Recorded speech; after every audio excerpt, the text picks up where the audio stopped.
आज बुलंदशहर के नरोरा में मॉक ड्रिल हुई है और मॉक ड्रिल में एनडीआरएफ की टीम भी शामिल रही। मैम, आपकी ओर से भी मॉक ड्रिल में अभ्यास किया गया है, क्या कहना चाहती हैं आप?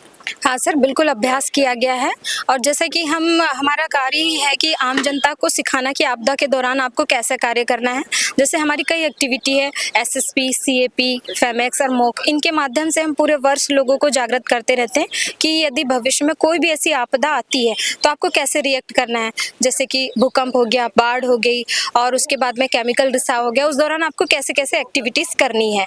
तो आज ये जो था हमारा मेन उद्देश्य था कि हमारा हवाई फायर से यदि हमारे देश पर किसी भी प्रकार का अगर प्रहार होता है तो उस दौरान आम जनता को कैसे रिएक्ट करना है, आपको पैनिक नहीं होना है, आपको कैसे रिएक्ट करना है। यदि मान लीजिए ऐसा कोई भी फायर होता है तो आपको सबसे पहले जिस स्थान पर है आपको नीचे जमीन पर लेट जाना है, कानों को बंद कर देना है, मुंह खोल लेना है और आपके चेस्ट को थोड़ा ऊपर उठा के रखना है ताकि इस हवाई फायर के दौरान आपको कंपन से आपके हार्ट को बचाया जा सके। उसके बाद में ये हवाई फायर जब तक नहीं टल जाता है तब तक आपको उठना नहीं है। जैसी प्रशासनिक तौर से आपको सूचना दी जाए उसके बाद आप उस जगह से उठ सकते हैं और उसके बाद में अपने जो भी जख्मी साथी हैं उनको किस तरीके से आपको मूवमेंट करके ले जाना है। यदि स्ट्रेचर है तो आपको कैसे ले जाना है, नहीं है तो आपको किस किस तरीके से आप स्ट्रेचर बना के भी अपने साथी को लेकर जा सकते हैं। जिसमें कई प्रकार के स्ट्रेचर हम अपने हाथों से बना सकते हैं, 2 हैंड स्ट्रेचर, 4 हैंड स्ट्रेचर, या फिर आपके पास में कोई कपड़ा उपलब्ध है तो उससे आप कपड़े से भी स्ट्रेचर बना सकते हैं और फिर आप पिगी बैक करके भी अपने साथी को कैरी करके चिकित्सक तक पहुंचा सकते हैं। ये सारी कार्रवाई थी। और उसके साथ ही साथ यदि मान लीजिए फायर के दौरान ही यदि आप मूवमेंट हालत में हैं तो आपको अपने बाइक को या कार को असुरक्षित स्थान पर रोकना है।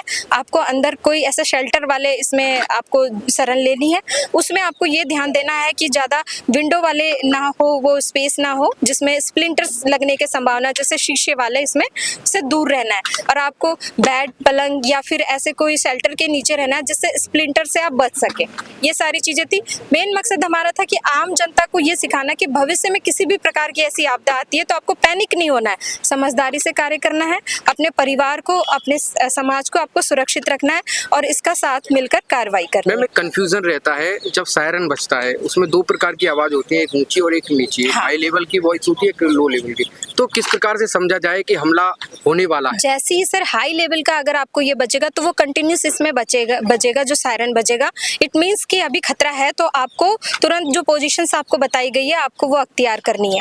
उसके बाद में आप सेकंड देखेंगे वो लो लेवल पे मतलब साउंड रहेगा और वो आपको ये इंडिकेट कर रहा है कि खतरा अब टल चुका है, लेकिन आप सावधानी रखें, अभी भी सावधानी रखें। ये है सर उसका। Thank you. ओके।